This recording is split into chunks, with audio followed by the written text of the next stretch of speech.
चलो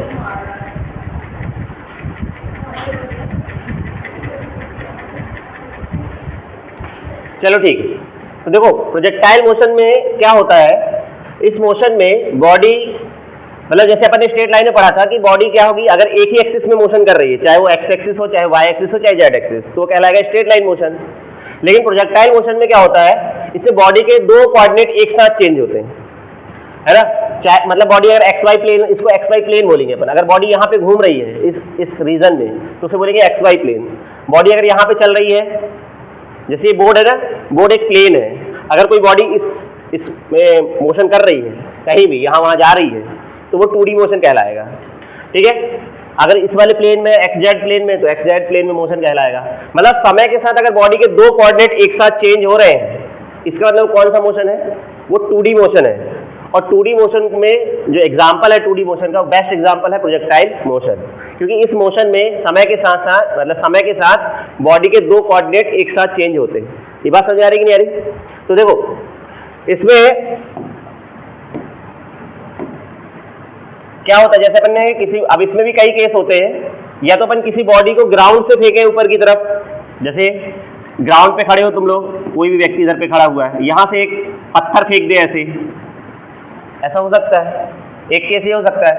और भी केस हो सकते हैं, जैसे किसी बिल्डिंग पे खड़े हो तुम, ये बिल्डिंग पे खड़े हो, यहाँ से तुम क्या करो, इसमें भी फेंकने कई तरीके हैं, या तो तुम पत्थर को ऐसे फेंक दो ऊपर की तरफ, फिर वो नीचे आएगा, या दूसरा तरीका क्या है, तुम इसको हॉरिजॉन्टली फेंक दो, या तीसरा तरीका क्या है, इसको ऐसे इंक्लाइन फेंको। कई तरीके हैं फेंकने के, या तो अपन हॉरिजॉन्टली ऐसे फेंक दें या छोड़ दें। छोड़ने वाला केस तो सीधा हो जाएगा, स्ट्रेट लाइन वाला, जब अपन छोड़ते रहे किसी ऑब्जेक्ट को। अपन किसी वेलोसिटी से फेंके, किसी वेलोसिटी पर हॉरिजॉन्टल फेंक सकते हैं, ऐसा तुमने फेंक दिया किसी बॉडी को हॉरिजॉन्टली, और एक तुमने ऐसे फेंका, ये वाला केस है, और एक तुमने ऐसा फेंका, ऐसा। ये तीन केस होंगे कि नहीं होंगे? तो ये तीन केस हो सकते हैं। और एक केस ये वाला है जब ग्राउंड से अपन फेंकते हैं, ग्राउंड से ग्राउंड पे, लेकिन ये इसमें किसी हाइट से फेंक रहे हैं। ये एक केस को अगर समझ लोगे ना, तो बाकी केसेस भी आसान हो जाते हैं समझना। तो एक एक करके अपन समझते हैं। पहले अपन ये वाला केस देखते हैं, ठीक है। ये वाला केस बहुत इंपॉर्टेंट है, इसके क्वेश्चन ही बहुत सारे बनते हैं। तो देखो इसमें क्या होगा, इसी को अपन समझने वाले हैं। तो इसमें अपन केस क्या है पहला, तो देखो प्रोजेक्टाइल मोशन की डेफिनेशन क्या होगी अगर प्रोजेक्टाइल बोला जाए, जब अपन किसी बॉडी को क्या बोलते हैं, हॉरिजॉन्टल से किसी एंगल पे फेंके, ठीक है। जनरली किसी एंगल पे अगर फेंकते हैं, हॉरिजॉन्टल से किसी एंगल पे फेंकते हैं, तो वो जो बॉडी होती है ना, उसका जो मोशन होता है वो कैसा मोशन कहलाएगा, प्रोजेक्टाइल मोशन कहलाएगा, क्योंकि इसमें बॉडी के दो कोऑर्डिनेट एक साथ चेंज होते हैं, ठीक है। तो डेफिनेशन क्या आ जाएगी, when object is thrown at a certain angle from the ground, किसी ग्राउंड से किसी एंगल पे फेंके, तब उसे अपन क्या बोल देंगे, प्रोजेक्टाइल मोशन बोलेंगे, ठीक है। मतलब अपन इसको सीधे वर्टिकली ना फेंकें या हॉरिजॉन्टली ना फेंकें, मतलब एक तो बिल्कुल सीधे सीधे ना फेंको, 90 डिग्री पे ना फेंकें, या फिर इसको 0 डिग्री पे ना फेंकें, किसी एक बीच का एंगल फेंके, 60 डिग्री पे फेंको, 45 डिग्री पे फेंको हॉरिजॉन्टल से, ठीक है। तो वो कहलाएगा प्रोजेक्टाइल मोशन। अभी मैं उसकी डेफिनेशन लिखवाता हूं, पहले लेकिन अब समझे। इसमें देखो, तो अपन ने एक बॉडी सपोज करो यहां से फेंका, उसको यहां से किसी एंगल थीटा पे फेंका, मान लो इसकी वेलोसिटी u है, और यहां से अपन ने थीटा डिग्री एंगल पे फेंका, तो अपन लोग क्या करेंगे, इसके दो कंपोनेंट करेंगे, क्योंकि हमें स्ट्रेट लाइन मोशन आता है, हमने स्ट्रेट लाइन मोशन पढ़ा है, हमको प्रोजेक्टाइल मोशन नहीं आता अभी। तो हम क्या करते हैं, इस वेलोसिटी के दो कंपोनेंट कर देते हैं, क्योंकि हमको हॉरिजॉन्टल और वर्टिकल डायरेक्शन में डील करना आता है, मतलब हमको स्ट्रेट लाइन मोशन आता है, इसलिए अपन लोग क्या करते हैं, इसके दो कंपोनेंट कर देते हैं, किसके, u के। तो एक कंपोनेंट इधर आएगा, u cos थीटा, आएगा कि नहीं आएगा, तो इसे बोलेंगे ux, x डायरेक्शन में कंपोनेंट। इस तरह ये वर्टिकल डायरेक्शन है y, तो इसमें क्या हो जाएगा, इसका एक कंपोनेंट ux, इसे uy बोलेंगे, ये हो जाएगा u sin थीटा, यही होगा। तो ये चीज हो जाएगा, दो कंपोनेंट अपन ने कर दिए, तो इसको यहां लिख देता हूं अच्छे से। तो ux है ये, ux बराबर, सॉरी uy बराबर है u sin थीटा, ठीक है। तो ये uy की वैल्यू है, uy is equal to u sin theta. अब देखो, तो अब देखो एक, इसको ध्यान से अगर समझे अपन, इसको थोड़ा सा एक्सिस को बड़ा करें, तो ये बॉडी कैसे मोशन करेगी, ये ऐसे जा रही है, ये एक्चुअली में ऐसे जाएगी, कुछ ऊपर जाएगी, इसके बाद वो ग्राउंड पे आके गिरेगी कहीं ना कहीं, गिरेगी कि नहीं गिरेगी, मतलब इसका मोशन स्ट्रेट लाइन तो नहीं है, ये तो कंफर्म है, ये कहीं ना कहीं जाके ग्राउंड पे आके गिरेगी, मतलब ऐसे यहाँ पे गिरेगी, प्रोजेक्टाइल मोशन है ये, ऐसे जाएगी और ऐसे कहीं ना कहीं तो गिरेगी। अब देखो अपन को क्या क्या निकालना है इसमें, पहली बात कि इसने कितना हाइट ये अचीव किया, ये निकालना है। दूसरा, इसको यहां से यहां तक कितनी दूर जाके गिरी है, मतलब आर, इसको रेंज बोलते हैं, कितनी दूर जाके गिर सकता है, रेंज, ठीक है। और चीजें क्या निकालना रहता है, इसको यहां तक पहुंचने में कितना समय लगा, हाईएस्ट पॉइंट, ये इसका हाईएस्ट पॉइंट, इसके बाद ऊपर नहीं गई वो। अच्छा, दो चीजें अपन को दिख रही हैं, क्योंकि बॉडी ऊपर की तरफ भी जा रही है और क्या हो रही है, आगे भी जा रही है, दो चीजें हो रही है ना। अपन ऐसा फेंकते हैं तो बॉडी सिर्फ ऊपर जाती है, आगे तो कहीं नहीं गई, ऐसा अगर फेंकते और ऐसे फेंकते तो बॉडी सिर्फ आगे जा रही है, लेकिन इसमें दो केस हो रहे हैं एक साथ, बॉडी ऊपर भी जा रही है और आगे की तरफ भी जा रही है, जा रही कि नहीं जा रही।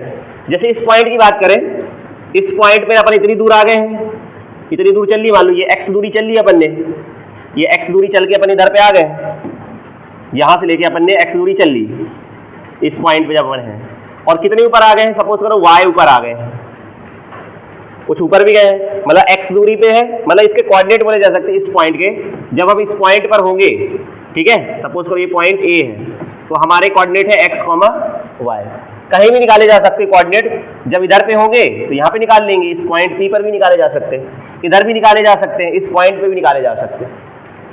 अब निकालेंगे कैसे, किसी भी टाइम पर, क्योंकि जैसे अपन यहाँ से छोड़े, मान लो अपन ने घड़ी चालू कर दी है, तो डिफरेंट टाइम पर ये बॉडी जो है, या जो प्रोजेक्टाइल है, अच्छा जिसको फेंकते हैं ना अपन उसे प्रोजेक्टाइल बोलते हैं, बॉल फेंक रहे हो, पत्थर फेंके, कुछ भी फेंके, उसको प्रोजेक्टाइल बोलेंगे, क्योंकि वो कौन सा मोशन कर रहा है, प्रोजेक्टाइल मोशन कर रहा है, प्रक्षेप गति कर रहा है, तो प्रक्षेप बोलते हैं उसे, या प्रोजेक्टाइल बोलते हैं। तो ये बॉडी या बॉल इधर से जा रही है, तो कभी ना कभी इधर रही होगी, इधर रहेगी, 1 सेकंड बाद, 2 सेकंड बाद, वो डिपेंड करती है इनिशियल वेलोसिटी पे, है ना। तो वैल्यू एंगल पे भी डिपेंड करेगी, कितने एंगल में फेंका, कितनी वेलोसिटी से फेंका, कब कहाँ पहुंचेगा वो अपन निकाल सकते हैं। तो देखो, अपन को सबसे पहले निकालना है, इसकी इक्वेशन निकालनी पड़ती है, एक इक्वेशन डेरिवेट करना है कि x और y में क्या संबंध है, ठीक है, इन x और y में क्या संबंध है। तो इसके लिए अपन लोग क्या करेंगे, इक्वेशन ऑफ मोशन का यूज करेंगे, ठीक है, उसे अपन इक्वेशन ऑफ प्रोजेक्टाइल बोलते हैं। तो देखो कैसे निकलेगी ना, तो सबसे पहले देखो अपन ने इसमें क्या लगाएंगे, इसे बोलते हैं अपन इक्वेशन ऑफ ट्रेजेक्ट्री बोलते हैं, ट्रेजेक्ट्री मतलब जानते हो, पाथ, ठीक है, उसका पाथ कैसा है। तो उसके लिए अपन इक्वेशन डेरिव करेंगे। देखो इसमें दो केस लगाएंगे, अपन को दो डायरेक्शन बात करना है, एक बार हॉरिजॉन्टल एक वर्टिकल डायरेक्शन में। तो इक्वेशन ऑफ मोशन लगाएंगे, देखो सबसे पहले हॉरिजॉन्टल डायरेक्शन में लगाते हैं। फॉर हॉरिजॉन्टल मोशन,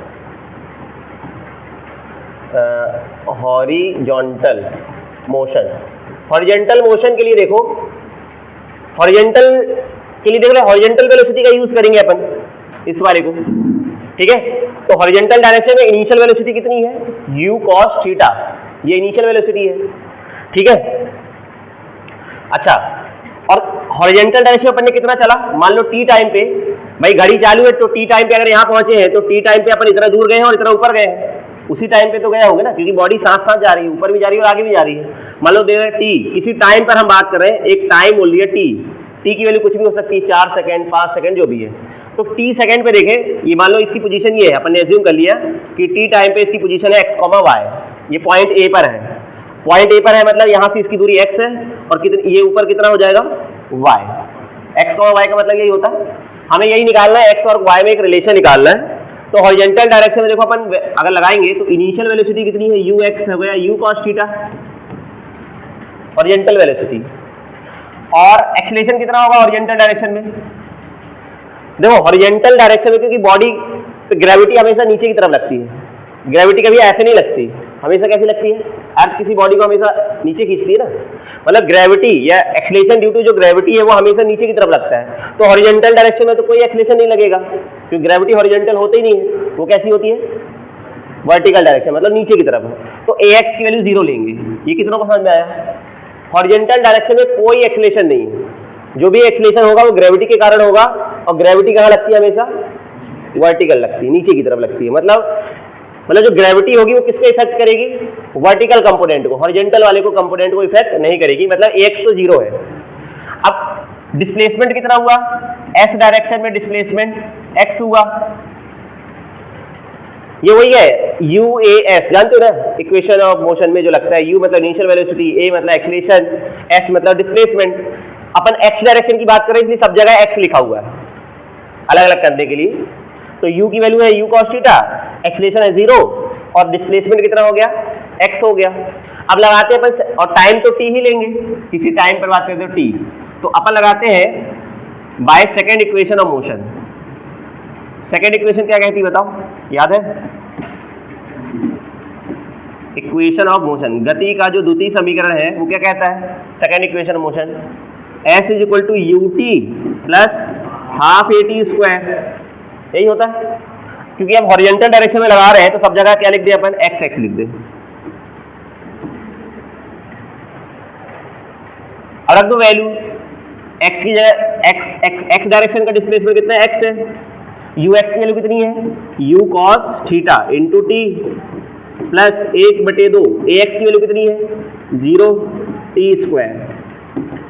तो ये तो खत्म हो गया ना, ये 0 है, 0 का मल्टीप्लाई करेंगे तो पूरा खत्म हो जाएगा। तो क्या बचेगा? सिर्फ ये तो बचेगा ना, बचेगा u cos theta into t बचेगा, ये बचा। यहाँ से मैं t की वैल्यू निकाल ले रहा हूँ क्योंकि मुझे आगे t की वैल्यू की जरूरत पड़ेगी। तो t की वैल्यू निकालने के लिए इसको अपॉन में कर देंगे, तो कितना आएगा ये देखो, x u cos थीटा। ये कितना समझ में आ गया? मतलब इक्वेशन कुछ नहीं किया अपन ने, हॉरिजॉन्टल डायरेक्शन में क्या लगाया है? इक्वेशन को लगाया है। जो भी हॉरिजॉन्टल डायरेक्शन की वेरिएबल है उनको अपन ने इक्वेशन में पुट कर दिया, इसमें कोई दिक्कत? अब ऐसे ही ऊपर ले जाने के लिए कौन रिस्पॉन्सिबल है? Vertical component. वर्टिकल कंपोनेंट ही तो इसको ऊपर ले जाएगा ना, हॉरिजॉन्टल वाला इसको तो आगे ले जाएगा। तो अब हॉरिजॉन्टल है, वर्टिकल डायरेक्शन की बात करें तो वर्टिकल डायरेक्शन में अगर लगाएंगे अपन लोग तो वर्टिकल डायरेक्शन की इनिशियल वेलोसिटी कितनी कहलाएगी? यही है u sin थीटा। और एक्सीलरेशन कितना लेंगे? ay की वैल्यू कितनी लेंगे? -g, क्योंकि g तो हमेशा नीचे ही लगता है, डायरेक्शन हमेशा g की नीचे ही रहेगी। तो नीचे है तो मतलब g की वैल्यू -g लेंगे, ठीक है। और sy की वैल्यू कितनी हो जाएगी? ऊपर की तरफ जा रहे हैं तो प्लस का y रहेगा और t तो t ही रहेगा। तो देखो ये बस इतना ही चेंज कर रहे हैं। तो अब मैं लगा रहा हूँ इक्वेशन, मतलब for vertical direction, vertical direction या वर्टिकल मोशन या in vertical direction u y कितना है? u sin theta, a y कितना है? -g, s y कितना है? y है, और टाइम तो t ही लेना है। ये बात समझ आ रही? अब लगा दो फिर से second equation of motion, again second equation of motion फिर से लगाओ। क्या होती है second equation of motion? s is equal to ut plus half at²। फिर से अब वर्टिकल डायरेक्शन में इसलिए सब जगह y लिख दो, ना भी लिखोगे तो चलेगा, तो डायरेक्ट u लिख सकते हो कि u अपन ने हेडिंग पे लिख दी तो u लिख दो, यहाँ a लिख दो, s लिख दो, t लिख दो, बस उसको समझाने के लिए। इसकी वैल्यू कितनी है? y, इसकी वैल्यू कितनी है? u sin theta into t 1/2, a की वैल्यू कितनी है? -g। ये समझ आया? अब ये इक्वेशन आ गई तो इसको थोड़ा सा और लिखें, u sin theta 1/2 gt², minus plus minus minus हो गया। ये इक्वेशन 2 है अपने पास, ठीक है। वो वाली इक्वेशन 1 है सपोज करो। यहाँ से अपन ने t की वैल्यू पहले से निकाल ली थी, हमको x और y में एक रिलेशन चाहिए, ठीक है। तो हम क्या करें, यहाँ t की वैल्यू को हटा दो, यहाँ t नहीं लिखा मैंने, तो अपन को क्या करना है? t को हटा दो। एलिमिनेशन मेथड पढ़ी है ना कभी? एलिमिनेट करना है, t को हटाना है इस इक्वेशन से। तो क्या करें, उस इक्वेशन 1 से यहाँ पे t की वैल्यू पुट कर देते हैं। तो बाय इक्वेशन 1 and 2 से अपन को देखो, तो यहाँ पे y बराबर कितना आएगा? u sin थीटा, t की वैल्यू कितनी थी याद है? कितनी थी उधर पता है? x/uz है, देखो इधर x/u cos थीटा। तो यहाँ पे x/u cos थीटा, ये t की वैल्यू रख दी इधर पे इस वाले में, -1/2 g, फिर t का स्क्वायर, मतलब x/u cos थीटा का स्क्वायर। तो क्या आएगा देखो इधर से, इसको थोड़ा सॉल्व करें तो यहां से कुछ कट रहा है, u से u कट गया, और sine theta upon cos theta क्या होता है टेन थीटा, तो इसको टेन लिख देते हैं माइनस, इसका तो कुछ होगा नहीं अब, तो देखो ये हो जाएगा एक्स स्क्वायर, ये हो जाएगा you square cos square theta. तो अब मैं इसको डायरेक्ट लिख रहा हूँ, क्या लिख सकते हैं अपन लोग देखो, तो g यहाँ 2u square cos square theta into x square, देखो ये सही लिखा है, सब चीज अरेंज करके लिख दिया मैंने। यहाँ पे जो एक्स स्क्वायर उसको बाहर कर दिया है, और 1/2 ये 2 तो नीचे वाले के साथ रहेगा, बस सिर्फ अरेंज करके लिखा। तो एक बार और लिख देता हूँ इधर पे, ये फाइनल जो आंसर है अपना y बराबर कितना है टेन थीटा इंटू एक्स, और यहाँ पे कितना है g अपॉन में 2u square cos square theta into में एक्स स्क्वायर, ठीक है। ये इक्वेशन है, इसे याद भी रखना है, ठीक है। और ये पूछते हैं एग्जाम में कि जब कि ऐसे बोल देगा कि when object is thrown at an angle theta degree with the horizontal then what will be the equation of trajectory. ये 4 नंबर का क्वेश्चन आता है एग्जाम में, तो अपन को ये पूरा बना के बताना पड़ता है। ये इक्वेशन ऑफ ट्रेजेक्टरी है, या इसे प्रक्षेप का पथ बोलते हैं, कि प्रक्षेप का समीकरण है। और एक्चुअली में ये एक पैराबोलिक इक्वेशन है, तुम लोगों ने पढ़े होंगे ना ये वाली equation, y is equal to पढ़ा कभी, या जो तो अभी पढ़ के आए हो ax या कुछ भी ऐसा कुछ लिखा हुआ है, ये कौन सी इक्वेशन होती है, इसे कौन सी इक्वेशन बोलते हैं? ये इक्वेशन है किसकी है, ये एक स्ट्रेट लाइन की इक्वेशन है। इधर देखो 9th में ही तुम लोग पढ़ते हो, इसका ग्राफ बनाते रहोगे तो स्ट्रेट लाइन बनती होगी। स्ट्रेट लाइन कब बनता है, जब x और y जो वेरिएबल है ना उनकी पावर 1 हो, कभी भी होगा। जैसे y बराबर 2x है, हमेशा इसका ग्राफ स्ट्रेट लाइन ही बनेगा।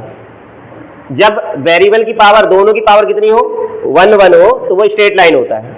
इसी तरह अगर एक की पावर 1 है, जैसे x y की पावर 1 है लेकिन x की बड़ी पावर कितनी है 2, सबसे बड़ी पावर, अगर एक की पावर स्क्वायर और एक की पावर 1 है तो हमेशा पैराबोला बनता है, ठीक है। अभी इतना याद रखना। और अगर ठीक है, अगर एक की पावर 1 है, मतलब जैसे y की पावर 1 है और x की बड़ी पावर कितनी है, इधर पे यहाँ 2 पावर है, सबसे बड़ी पावर कितनी है 2, अगर 2 पावर आ जाए, एक वेरिएबल की पावर 1 रहे और एक वेरिएबल की पावर 2 रहे, तो उसका जो ग्राफ बनता है वो हमेशा कैसा बनता है, पैराबोला बनता है। इसको भी ऐसे याद रखेंगे। और दोनों की पावर 1 है तो स्ट्रेट लाइन, ठीक है, ऐसे। तो एक्चुअली में अगर अपन इसको एक कांस्टेंट मान ले तो अगर अपन को देखेंगे, अच्छा ये वैल्यू देखो, ये पूरी वैल्यू कांस्टेंट है, किस पे डिपेंड करेगी, थीटा पर। थीटा तो हमें पता ही होगा, मतलब ये वैल्यू एक फिक्स हो गया, ये कांस्टेंट है। ये मतलब हम इसे अगर मान लें टेन थीटा को अपन a मान ले, और इस पूरी वैल्यू ये भी एक कांस्टेंट है, इसको b मान लेते हैं पूरे को, तो g upon 2u square cos square theta को मैंने b मान लिया, कॉस स्क्वायर थीटा को मैंने b मान लिया, तो क्या बन जाएगी इक्वेशन, ये देखो, देन y बराबर ये बनेगा ax और bx स्क्वायर, बाकी तो सब कांस्टेंट है, ये अपन ने लेट कर लिया। और अपन यहां लिख देंगे this is the equation of parabola.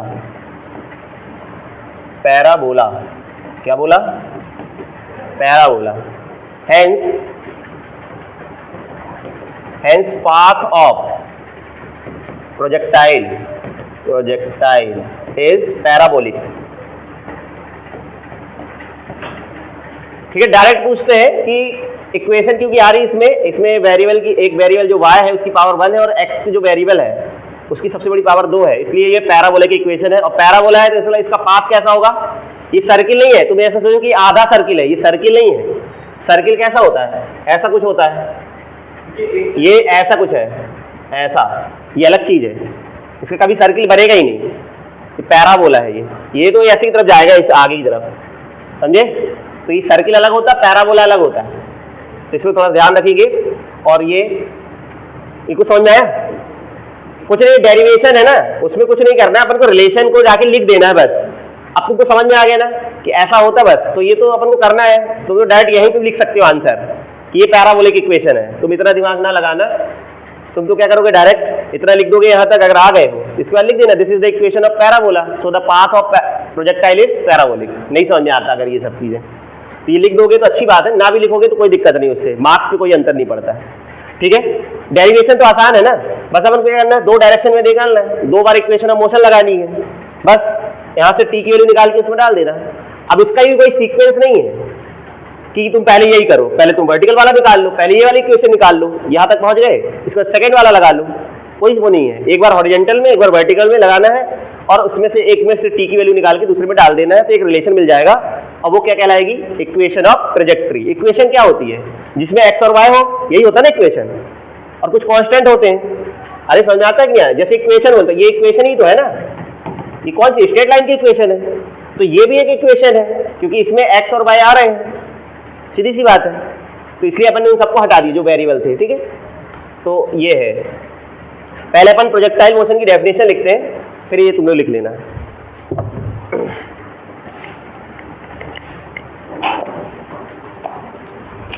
क्या लग रहा है, कठिन लग रहा है?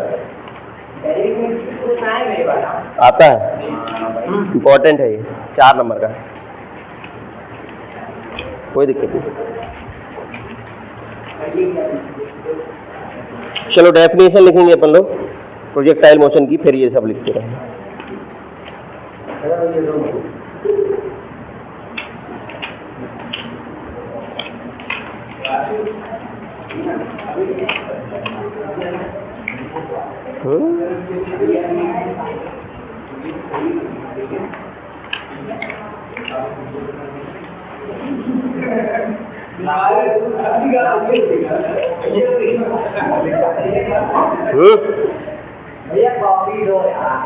लिखो डेफिनेशन, लिखो प्रोजेक्टाइल मोशन की डेफिनेशन लिखो। If an object is thrown, if an object is thrown with some velocity, if an object is thrown with some initial velocity, ऐसे लिखो, with some initial velocity in a direction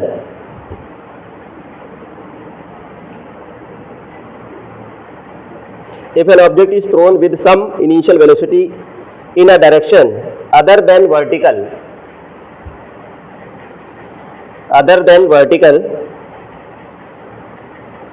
the object moves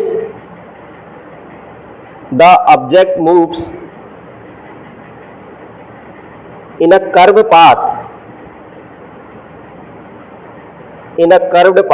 curve लिख लो, एक curved, ED लगा लेना, curved path in a vertical plane,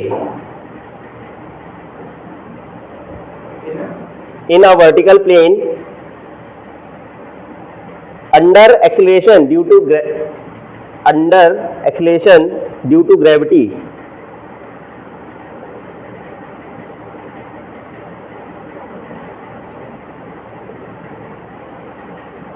लिख पाए, the object moves in a curved path in a vertical plane under acceleration due to gravity and return back on the ground,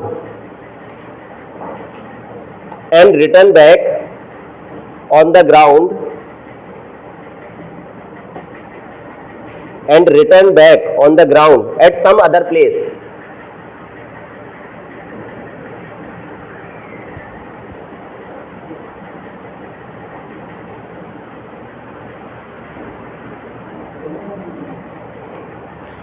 लिख लिए। This motion is called projectile motion.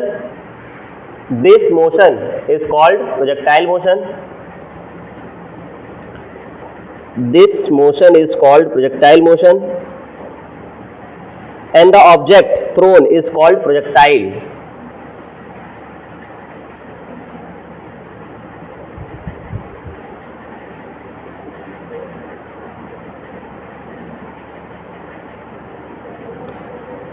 The object thrown is called projectile, and the curved path followed by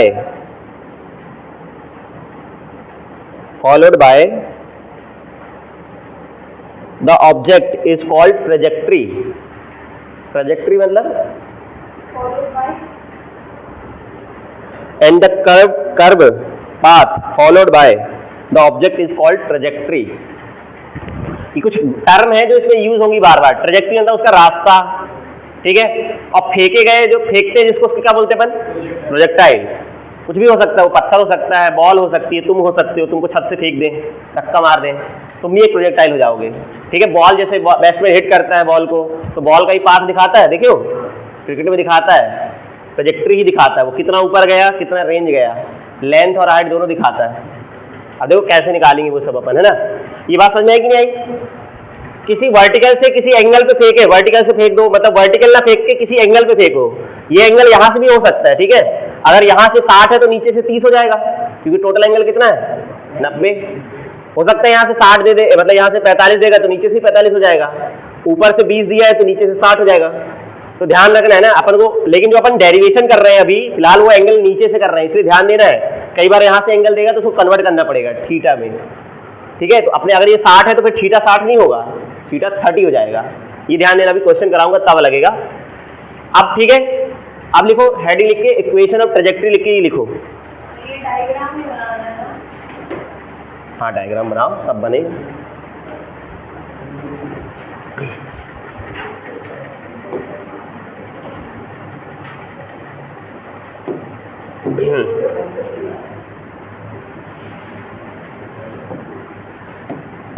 ये है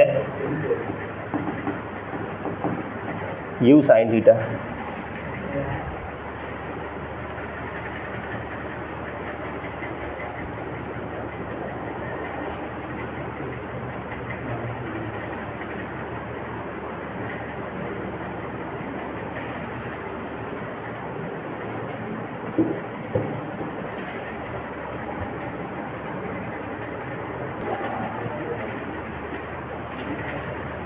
चलो देखो आगे देखो। अब मैंने बताया ना क्या चेंजेस करने। फॉर वर्टिकल मोशन में क्या करोगे, उसको खुद से कर सकते हो। यहाँ ए वाई लिखो, यहाँ लिखो यू साइन थीटा, यहाँ ए वाई लिखो, यहाँ माइनस जी लिखो, यहाँ लिखो एस वाई, यहाँ वाई लिखो, यही तो है ना। इसको ये देखो, बाकी कर सकते।